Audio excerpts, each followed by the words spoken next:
Assalamualaikum warahmatullahi wabarakatuh. Selamat pagi. Saya Dr. Nugroho Danu dari bagian Neuropediatri Ilmu Kesehatan Anak Fakultas Kedokteran UB. Pada pagi ini kita akan membahas tentang pemeriksaan neurologis pada bayi dan anak. Sebagai pendahuluan, kita tahu bahwa anak itu berbeda dengan dewasa. Kenapa? Karena anak itu tumbuh dan berkembang. Yang dimaksud dengan tumbuh itu adalah bertambahnya ukuran fisik, yaitu anaknya tambah berat, tambah tinggi. Sedangkan yang dimaksud dengan perkembangan itu adalah bertambahnya kemampuan fungsi anak. Misalkan anak mulai bisa angkat kepala, mulai bisa duduk, mulai bisa berdiri, sampai bisa berjalan. Begitu juga mulai dari yang awalnya chewing, babbling, sampai dia bisa bicara satu kata, sampai membentuk suatu kalimat.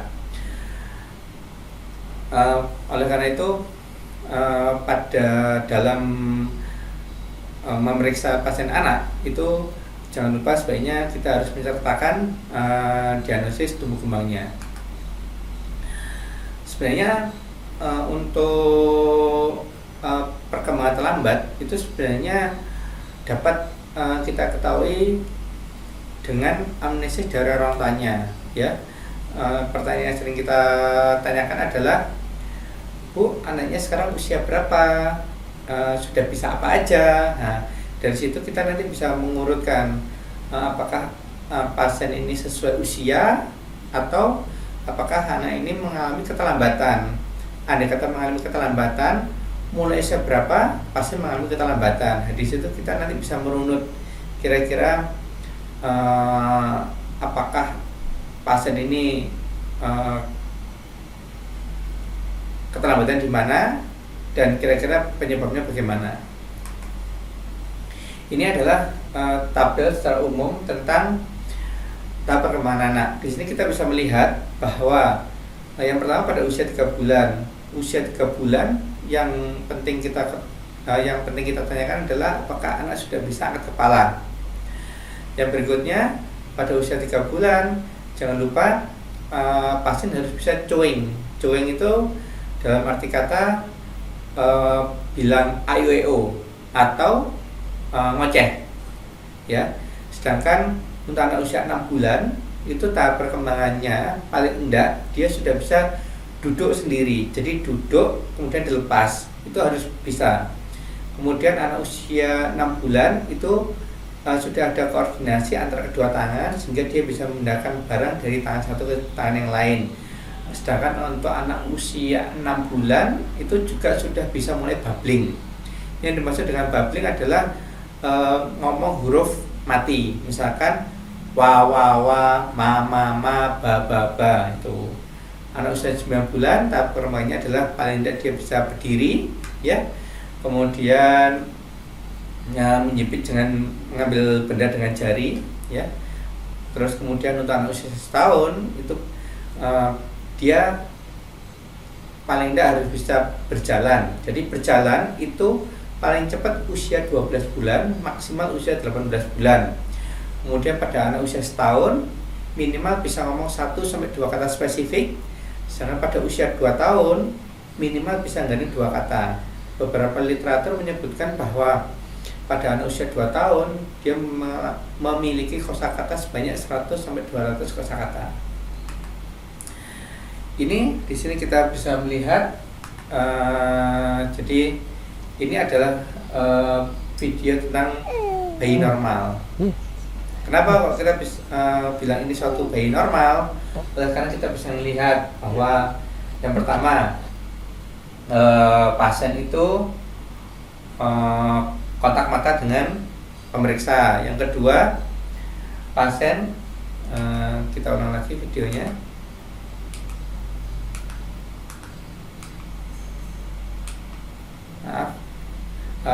Jadi di sini kita bisa melihat bahwa pasien yang pertama dia posturnya itu adalah dia fleksi di keempat ekstremitasnya, itu postur bayi normal. Yang kedua kita melihat dari video tadi bahwa bayinya ini adalah dia tonusnya kuat di keempat ekstremitas. Yang ketiga, kita bisa melihat bahwa pada bayi ini tidak ada lateralisasi. Coba dibandingkan dengan video berikutnya. Nah, di sini kita bisa melihat bahwa pasien tidak ada kontak dengan penderita. Yang kedua, tonusnya dia lemes, ya, atau frog leg position, jadi fleksi. Yang berikutnya kita bisa melihat juga bahwa tidak ada gerakan, tonus ototnya minimalis, ya. Dan yang keempat di sini untuk lateralisasi memang kita tidak dapatkan karena pasiennya tidak mau bergerak, ya. Jadi ini adalah pasien dengan riwayat asfiksia. Coba kita lihat video berikutnya ini. Ada yang aneh kah? Ya, di sini kita bisa melihat bahwa pasien kita dapatkan dengan gerakan menghentak sisi sebelah kiri, ya. Kemudian matanya kedip-kedip dengan mulutnya, ya, yang kita kecap. Ini adalah gambaran kejang pada bayi. Kenapa sih pada bayi bentuk kejangnya beda sama anak-anak yang lebih besar? Itu sering hal ini diakibatkan oleh karena ini otaknya belum matur, mielinisasinya belum sempurna.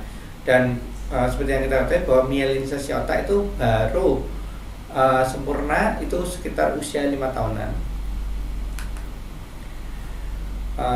Pada pemeriksaan bayi, ya, itu terutama usia 0 sampai 3 bulan itu kita jangan lupa kita harus meriksa refleks primitif. Refleks primitif adalah ada macam-macam. Di sini ada refleks palmar refleks dan plantar refleks. Di sini kita bisa melihat bahwa pada saat tangan pemeriksa kita dekatkan, maka dia digenggam. Ini namanya palmar refleks, ya. Sedangkan untuk kaki, pada saat kakinya digores, itu kakinya fleksi, ya. Ini namanya plantar refleks. Ini adalah refleks primitif pada bayi. Ini seperti kita ketahui ini juga ini ada refleks Moro, yaitu refleks Moro di sini itu adalah pasiennya seperti dijatuhkan, ya, nanti responnya adalah dia memeluk, ya. Dan ini kita bisa melihat di gambar ini bahwa palmar refleks itu paling enggak dia itu menghilang setelah usia 3 bulan. Sedangkan plantar refleks itu dia menghilang usia kurang lebih setahunan. Moro biasanya usia 6 bulan sudah mulai menghilang. Terus yang penting adalah ini Babinski atau refleks patologis. Refleks patologis biasanya normal pada anak di bawah usia setahun. Jadi di sini kita bisa lihat bahwa refleks Babinski ini itu menghilang di atas usia setahun. Yang dimaksud dengan asimetris tonic neck reflex adalah pada saat bayi itu kepalanya kita toleskan ke satu sisi, maka sisi ipsilateral itu dia nanti akan ekstensi dan sisi yang kontralateral dia akan fleksi. Jadi ini seperti gambaran orang memanah, ya. Begitu juga bila kepalanya kita toleskan ke sebaliknya kiri, maka nanti yang ekstensi adalah yang sisi ipsilateral, sedangkan yang kontralateral adalah dia fleksi. Jadi seperti gambaran orang memanah. Jangan lupa pada pemeriksaan bayi itu kita harus lihat bentuk kepalanya. Bila bentuk kepalanya oval seperti gambar di atas ini, maka paling sering adalah mikrosefali. Tapi untuk menentukan mikrosefali kita harus melakukan pengukuran lingkar kepala dan nanti kita akan plotkan di kurva WHO. Ada juga bentuk kepala yang kepalanya yang bagian belakang datar, itu namanya brachysefali. Ada juga yang kepalanya lebih lebar ke depan, namanya skapulosefali. Pada pemeriksaan anak juga, terutama bayi, jangan lupa kita harus mengukur lingkar kepala, ya, yang mana pada usia kurang dari 6 bulan itu rata-rata pertambahan lingkar kepala adalah kurang lebih sekitar 1 cm per bulan, sedangkan pada usia 6 bulan ke 12 bulan rata-rata pertambahannya setengah cm per bulan. Dan jangan lupa diplot, ya. Di sini kita juga bisa melihat, jadi pada bayi baru lahir sampai usia 18 bulan kita harus meraba ubun-ubun besar, ya. Yang mana kalau ubun-ubun besar ini tidak teraba, artinya apa? Berarti tulangnya sudah mulai nutup. Kalau sudah mulai nutup artinya apa? Berarti otaknya, berarti tengkoraknya itu dia tidak bisa berkembang lagi. Dan kalau pada bayi baru lahir kita mendapatkan ubun-ubun besar tidak ada, ya, maka kita harus segera konsultasikan ke dokter bedah saraf. Bila otaknya ini masih bagus, maka akan dilakukan namanya suturektomi untuk membuka suturannya supaya otaknya bisa berkembang. Jadi ubun-ubun besar itu rata-rata diameternya 2,5 kali 2,5 cm, ya, dan sebagian besar akan menutup usia 18 bulan. Di gambar ini kita bisa melihat bahwa ubun-ubun pasien ini membonjol. Nah, membonjol itu biasanya terjadi peningkatan tekanan intrakranial, paling sering oleh karena hidrosefalus. Jangan lupa kalau pada bayi kecil, ya, atau anak-anak ada yang namanya sindroma neurokutan. Sindroma neurokutan yang harus kita ketahui itu ya paling tidak ada 3 macam, ya. Yang pertama adalah tuberosklerosis. Tuberosklerosis di sini kita bisa melihat bahwa pasien itu kita dapatkan adanya hipopigmentasi. Yang kedua kita dapatkan yang gambar atas tengah itu pasien kita dapatkan dengan adenoma sebasium, jadi jerawat yang berlebihan di muka. Kemudian gambar yang sebelah CT scan itu menunjukkan adanya gambaran kalsifikasi. Jadi kalau ada pasien dengan tuberosklerosis seperti ini, maka kita bisa mengedukasi ke orang tuanya bahwa Bu, ini anaknya kedepannya nanti perkembangannya akan semakin menurun, ya. Kemudian kedepannya biasanya nanti akan terjadi epilepsi, dan biasanya kalsifikasinya itu tidak hanya di otak, tapi bisa juga di organ lain, misalkan di paru, di ginjal, di hati, atau di tempat lain. Dan tuberosklerosis itu tidak ada obatnya, dan pengobatan itu diberikan untuk mengatasi komplikasi, yang mana komplikasi yang paling sering adalah epilepsi. Ada juga sindroma neurokutan yang lain, yaitu neurofibromatosis yang ditandai oleh cafe au lait, yaitu bercak kecoklatan ini. Ada juga sindroma neurokutan yang lain, yaitu adalah Schulz-Weber syndrome, yaitu yang ada hemangioma di satu sisi wajah. Jadi misalkan kita mendapatkan bayi baru lahir, kemudian kita dapatkan hemangioma di satu sisi wajah, yang mana hemangioma itu melewati alis, ya, maka kita bisa memberitahukan ke orang tuanya bahwa Pak, ini kedepannya adik akan mengalami epilepsi. Kan bayi baru lahir kan kita nggak bisa memprediksi nanti epilepsi atau enggak, tapi namanya sindroma neurokutan itu artinya bahwa dia mempunyai anamnesis, pemeriksaan fisik, pemeriksaan penunjang, terapi dan prognosis yang sama, sehingga kita bisa memprediksi bahwa bayi dengan Schulz-Weber syndrome, yaitu dengan hemangioma di satu sisi wajah, dan apabila hemangiomanya itu melewati alis, maka kita bisa memperkirakan bahwa ada keterlibatan intrakranial. Jadi biasanya manifestasi klinisnya adalah kedepannya nanti akan menjadi kejang, Yang kedua, pada otak sisi ipsilateralesi itu nanti akan mengalami atrofi. Jadi hemiatrofi seperti gambar.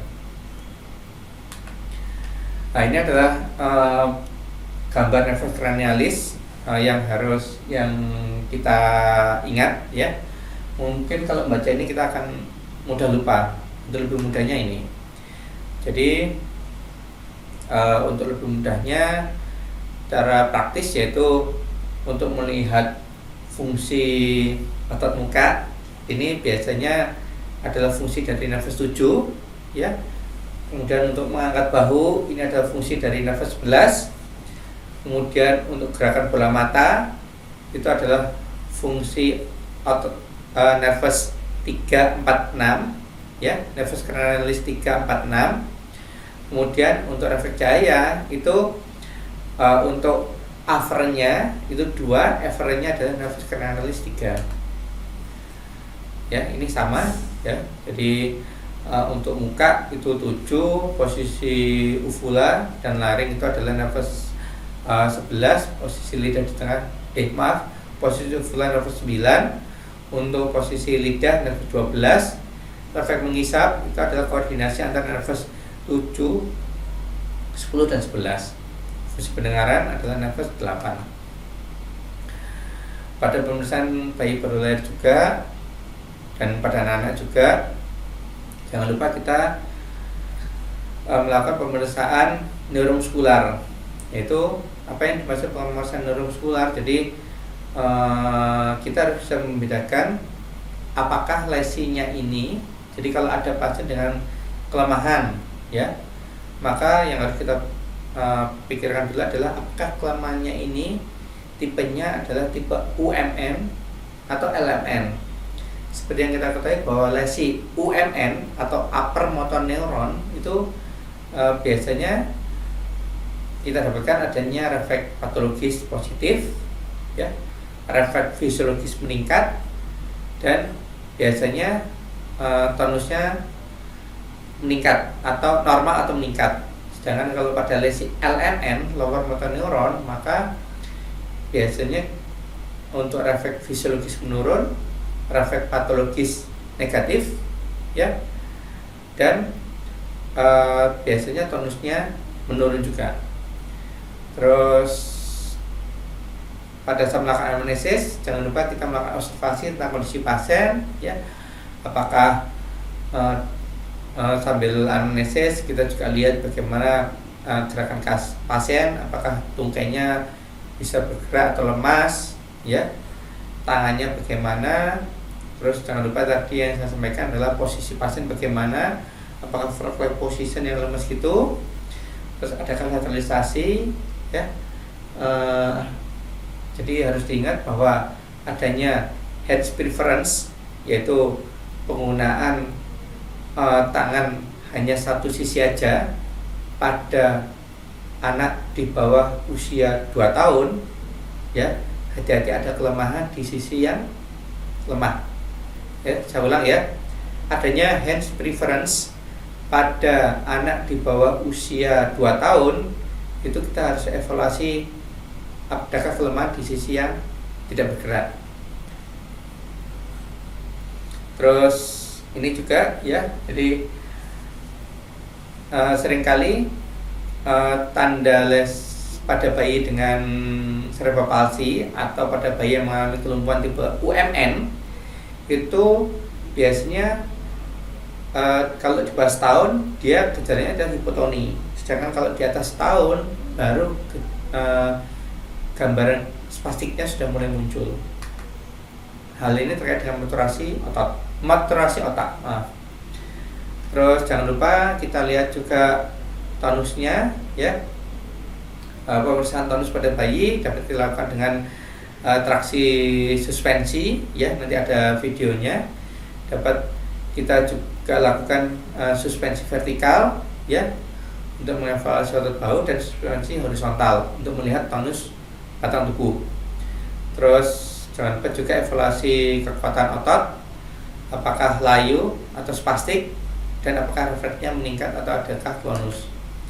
Nah, ini kita bisa melihat bahwa pada saat suspensi horizontal, kita lihat bahwa dia bentuknya melengkung, ya. Ini adalah kas gambaran pada CP. Nah, ini adalah suspensi vertikal, ya. Kita bisa lihat bahwa kakinya menyilang. Ini juga kas gambaran spastik pada bayi, pada serba palsi, ya. Ini adalah traksi suspensi. Traksi suspensi itu yang kita angkat, kita lihat adakah head lag, adakah kelemah untuk melihat kekuatan otot leher, apakah pasien bisa angkat kepala enggak. Ini pasien, coba kita lihat, ini pasiennya kepalanya sudah, dia bisa menahan, ya. Ini traksi suspensi. Sedangkan ini adalah suspensi horizontal. Kita bisa melihat di sini bahwa pada saat kita lakukan suspensi horizontal, posisi bayi normal itu harus fleksi di keempat ekstremitas, ya. Beda sama yang tadi, gambar tadi, ya, dia lemes dan fleksi di keempat ekstremitas kalau dia mengalami CP. Ini suspensi vertikal, dan kita lihat kakinya tidak menyilang, ya. Dan ini adalah gambaran bayi normal.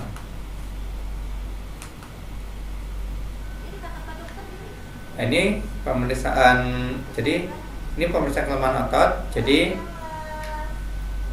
untuk pemeriksaan neuromuskular itu yang paling mudah adalah yang pertama, kita suruh pasien duduk berdiri. Jadi kalau ada gangguan neuromuskular, biasanya ada kelemahan duduk berdiri, kelemahan naik tangga, atau jalan jinjit, ya.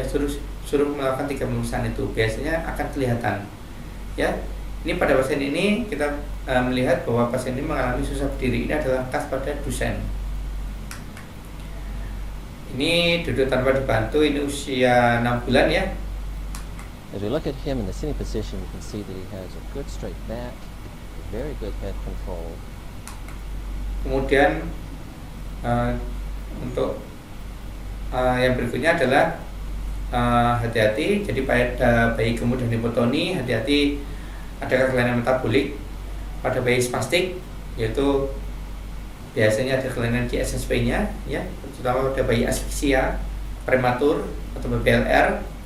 Mikrosefal, bila ada bayi dengan lingkar kepala kecil, curiga infeksi TORCH, toxo, rubella, CMV, ya.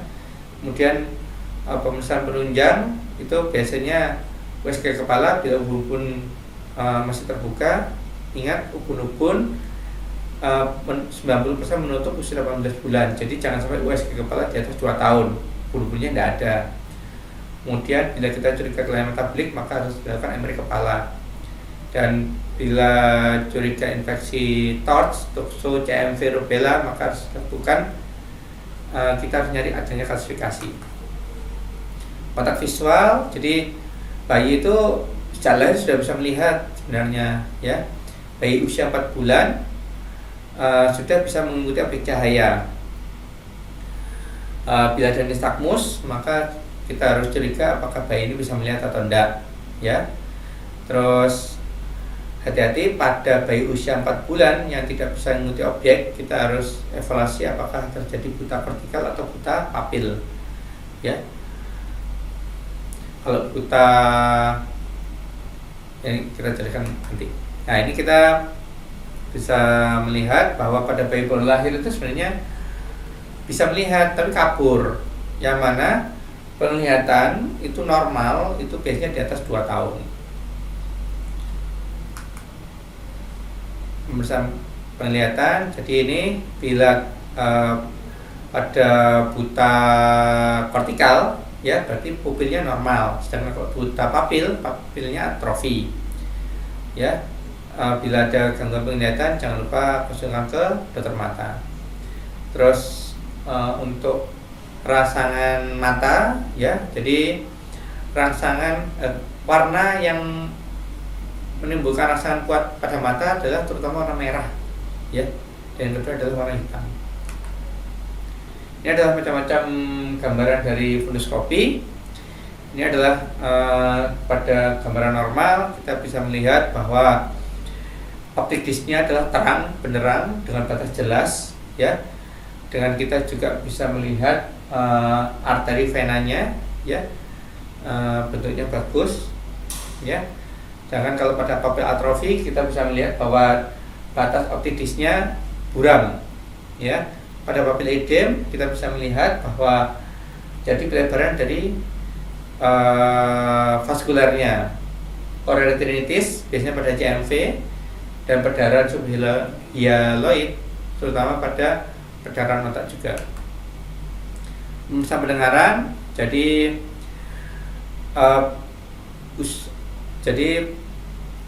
bila bayi tidak menengok usia 8 bulan, itu sebaiknya evaluasi pendengaran, ya.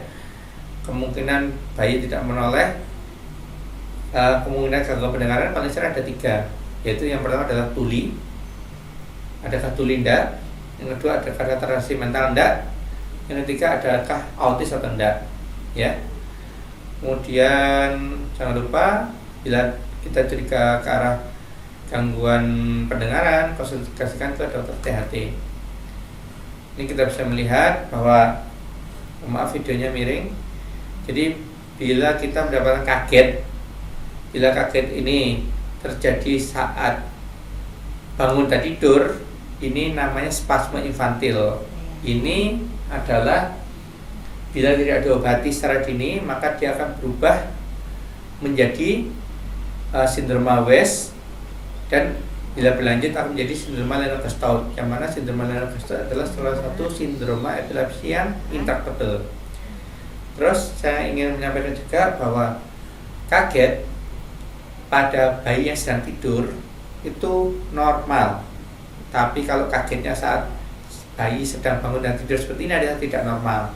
Kaget pada bayi saat tidur itu namanya benign myoclonus during sleep, dan itu normal. Saya mendapatkan beberapa kali pasien dengan benign myoclonus during sleep diberi obat anti epilepsi, bahkan sampai 2 macam, dan tidak membaik. Ya iya, tidak membaik oleh karena bayinya normal. Ini kesimpulannya. Jadi pada diagnosis penyakit pada anak kita harus sertai diagnosis tumbuh kembangnya. Jangan lupa pemeriksaan fisik dan neurologis pada bayi anak merupakan sesuatu yang harus kita lakukan secara bersamaan, dan deteksi dini adanya kelainan neurologis pada bayi itu semakin dini kita deteksi, maka harapannya dia mempunyai prognosis yang baik, ya. Sekian dari saya, semoga bermanfaat. Assalamualaikum warahmatullahi wabarakatuh.